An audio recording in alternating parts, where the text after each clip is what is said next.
I mean, I feel like we're pretty hip. We watch a lot of cool movies. Couple cool cats. And you know, you sit around with your friends and they're like, oh, Chekhov's clothesline. Yeah. And it's like, oh yeah, the camera work really betrayed that. Yet you're writing, dude, we got Chekhov's abducted kid, Chekhov's hot sauce. Chekhov's baby, Chekhov's hot sauce. Dude, you had such mastery over this story that I have to call it out. I think there's one shot you didn't plan for. What's that? There's a moment. There's a showdown in an alleyway, and you charge at Russell, and your shot. It's like the camera's moving from left to right, and you're running alongside a train.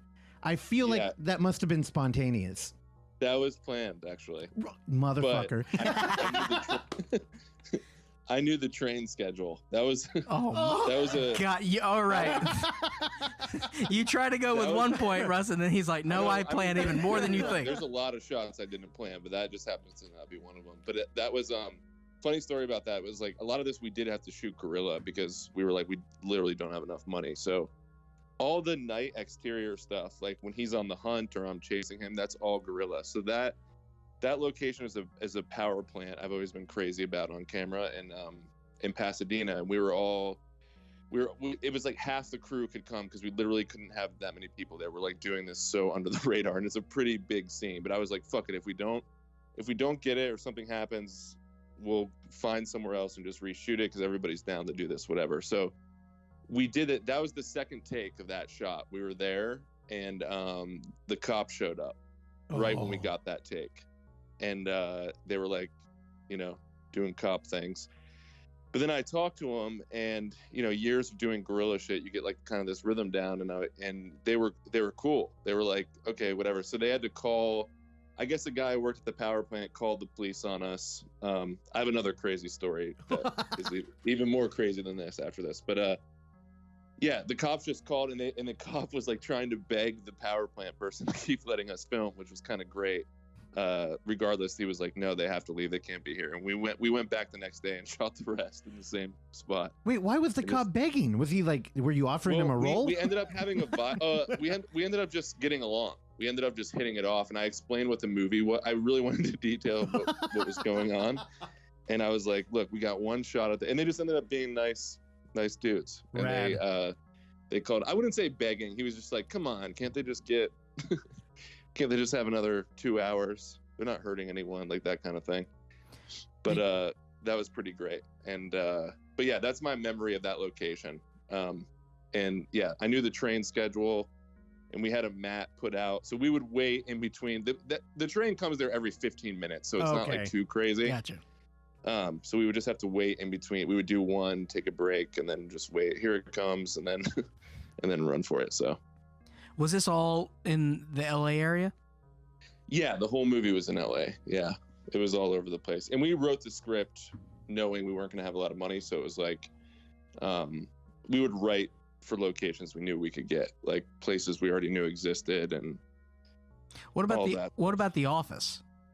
The office was a real office, and they were renting it out kind of under the table. I can talk about it now because I don't think it exists, but it was it was an office. It was just blank, and we put up the RTM stuff. All of that was stuff we added in, but they were letting some people shoot like under the table. So we really lucked out with that location. We were there for like a week, and we just paid this guy who ran it under the table. We're like, hey, can we just shoot in here? That was a really lucky find.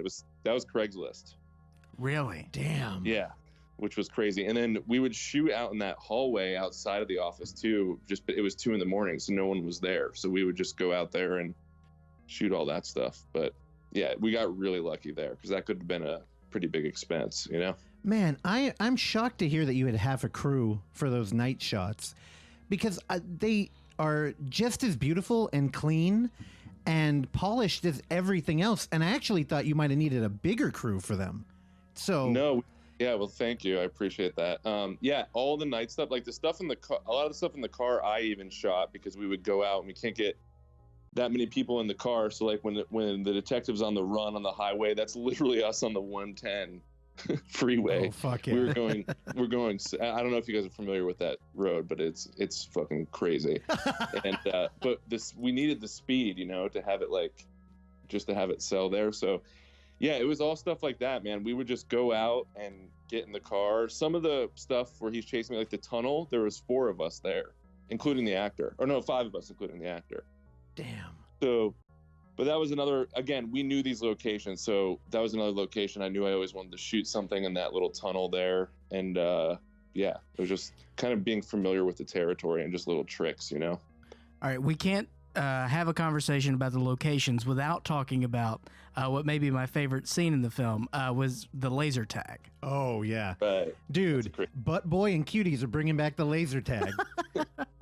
Isn't that wild? It was so wild to me that I couldn't think of another film Oh, they had laser tag? that had a laser tag sequence. I was just like, is there an action kind of an action scene in a laser tag? It was very surprising to me.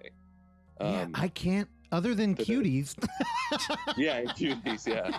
Well, I just mean besides that was it, I can't think of one right now. No. No, I'm trying.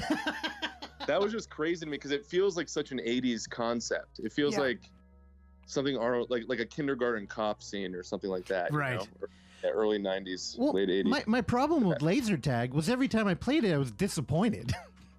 I always remember getting hurt, like running into people or hit with the gun, and then I felt like they were always inaccurate. Well, there's a lot of drama surrounding the set of a laser tag. You know what I mean? It's always you've always got the black lights. You've always got some sort of geometric dystopian landscape that you're having to navigate around. Always a pinch of jungle in there. Yeah. Yeah, loud music being pumped in. Try filming in there for 24 hours. It became a nightmare. But is that how long you had to do? Is that how long that take took? well, no, I mean, we shot like all the party stuff. So that was another thing where we got that really cheap too, because we had a bigger Instagram following at the time. We've kind of fallen off a little bit because we haven't been posting, but we promoted their place of establishment. That was part of our deal. Nice. And we'll post about this place every day and pay you X amount. And we got that for cheap. So all the birthday party stuff was also there.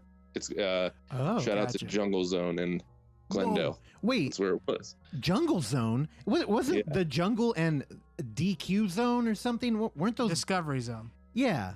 Discovery Zone, yeah. Did they is that like the last one that came together and are holding out somewhere? No, this is a family is a family run place. Armenian family runs it. Oh, I was shocked. I remember hearing a story about a ball pit and a viper in Texas, and then I thought they were gone from the country. Yeah, no, I don't think this has anything to do with that. I'm like trying to protect them. I think that was at a Burger King. I remember I lived in Texas when that happened, and my mother told me that story. Never went in a ball pit ever again. Oh, now Thanks, I think Mom. it might be an urban legend. Yeah, I think about that every time I see a ball pit. I'm like, there's snakes in there. Why are you doing this? And then Johnny Knoxville threw a couple, boa constrictors in there for Jackass 2. Oh, yeah, you're right. Yeah. They're filming another Jackass, by the way. I'm down. Fuck. Yeah. I'm down too. Wait, hold on. I'm going to take this opportunity. So when we were looking at your IMDb, I was ready to come in here and be like, dude, what the fuck? This is a hell of a first feature film.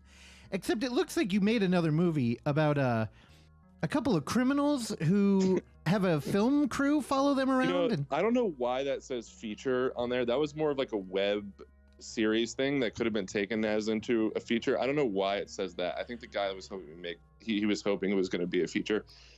But that was years ago. Yeah, that was called the Pocketeers, which is it's completely different, but it's a little bit more on the nose, funny, and it's have you ever seen Man? I think it's called Bites Man Dog. Bites Dog. Yeah.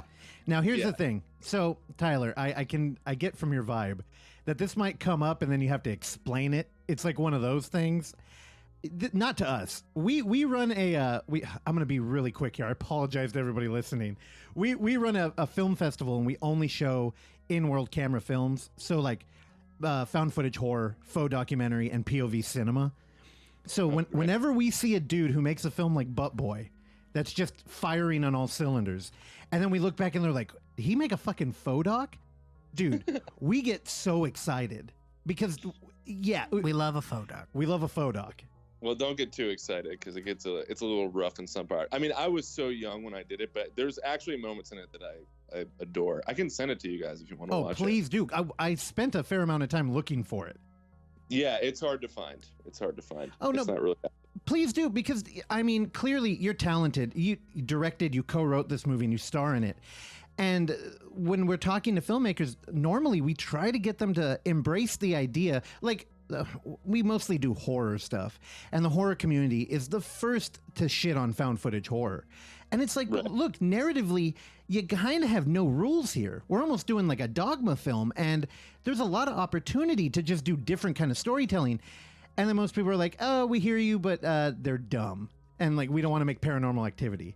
So when we see a talent like you making a faux doc, it's like, oh shit. Well, it was the idea too was it was kind of a spoof on faux docs as well. So it's like Perfect. Well, I Yeah, mean, so I say faux doc because early on when we started doing this, I thought mockumentary was a derogative term. And, oh yeah, I mean that's what we called it, you know. Well, no, and I understand it now. Mockumentary is they're making fun of the format. So Right. that's literally like Spinal Tap. It's making fun of the pretentious, supposedly built-in truth that is a documentary. Sure.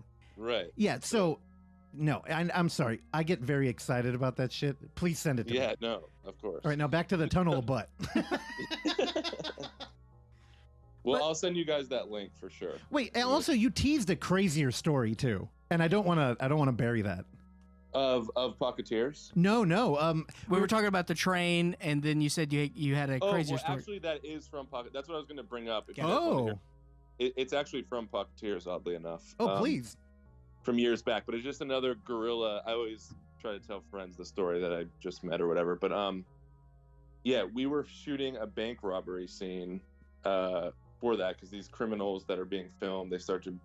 The whole plot is they go from pickpocketing and they switch over to armed robbery. They're updating in the criminal chart, trying to get more out of out of being a thief.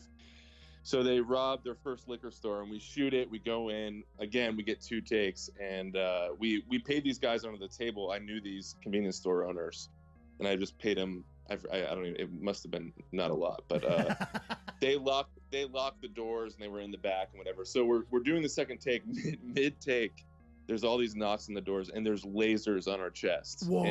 And the SWAT team and LAPD. Somebody saw us filming, and thought we were robbing the place for real. And oh my god! And we all had to come out. We all have masks on because we're robbing. We're doing the scene, but the guy in the back who owns it, we're yelling, and he thinks it's part of the scene. And I'm like, no, the police are fucking here. So and they have a gun. And I guess we go outside, and there's this rookie cop that's there, and he's like, dude, you're so. To my buddy, Tyler's in that as well. By the way, that's in Pocketeers. The other guy is Fox. That's how crazy his range is. But he was about to get shot. The rookie guy was like, dude, you have no idea how close I was to opening fire on you.